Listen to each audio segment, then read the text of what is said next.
गजोदर एक गरीब किसान था जो बड़ी मुश्किल से अपना घर चलाता था। गजोदर की 4 बेटियां थीं जिनसे उसे बेहद प्यार था, पर एक बाप बेटी के प्यार को समाज को कैसे समझा पाता।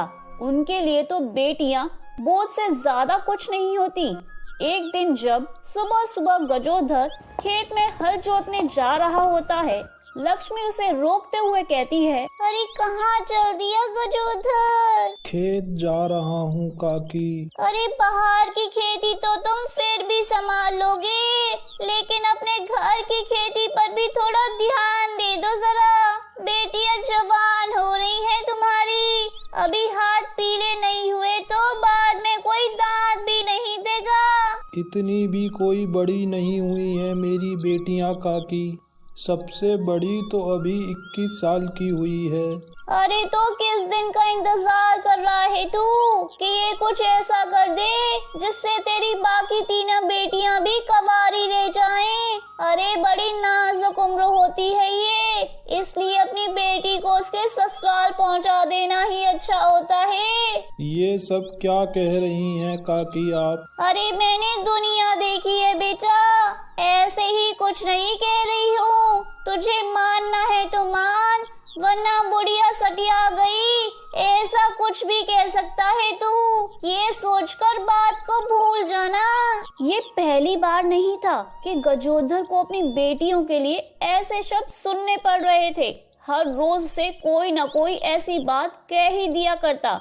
लक्ष्मी की बात को नजरअंदाज कर गजोदर खेत पर काम करने पहुंच जाता है। काम करते करते दोपहर हो जाती है। उसे दोपहर का खाना देने के लिए उसकी बेटी काजल वहाँ आती है। अरे दिन भर काम ही करते रहोगे क्या पिताजी? अब बैठ भी जाओ, आप खाना खाओ, तब तक मैं खेत में सिंचाई कर देती हूँ। गजोदर पेड़ की छांव में खाना खा रहा होता है और काजल खेत की सिंचाई कर रही होती है। तभी वहाँ से गांव का जमींदार गुजर रहा होता है। ये लड़की किसकी है भूरा? ये तो काजल है, गजोदर की बेटी। शादी की उम्र हो चुकी है, पर न जाने इसका बाप क्या चाहता है। बब्बन सेठ गाड़ी से उतरकर गजोदर के पास जाकर कहता है, क्यों अपनी जवान बेटी से इस तरह खेत में काम करवा रहा है गजोदर? ये तो हवेलियों में रहने लायक है, पर ऐसा तभी हो सकता है जब इसकी शादी मेरे घर में हो जाए, मेरे घर बहू बनकर आ जाए, तो तुम लोगों के कष्ट कट जाएंगे। पर मैंने अभी इस बारे में कुछ सोचा नहीं है। अच्छा तो सोच लो, मना किसने किया है? तुम्हारे पास शाम तक का समय है, मैं शाम को आता हूँ तुम्हारे घर, तब तक तुम सोच लो। गजोदर ये बात जब अपने घर जाकर अपनी पत्नी रमा को बताता है तो रमा की खुशी का तो कोई ठिकाना ही नहीं रहता। अपनी बेटियों को बहुत बेटा बना लिया तुमने, अब मैं तुम्हारी एक नहीं सुनूंगी। इतने बड़े घर से रिश्ता आने का मतलब समझ रहे हो तुम? भगवान खुद चाहते हैं कि तुम्हारी बेटी उस घर में विवाह कर जाए। अब ज्यादा चूप चपट करने की जरूरत नहीं है और शादी के लिए चुपचाप हाँ कर देना।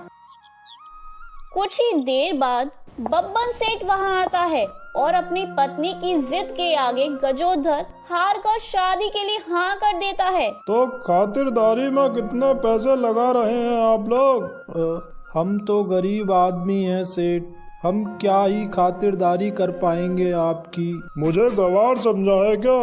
तुम जैसे गरीबों के यहाँ से बेटी भी ब्याह कर ले जाऊं और खर्चा भी मैं ही करूं? यूं तो लड़की के घर वाले 20-25 लाख रुपए देने को तैयार हैं।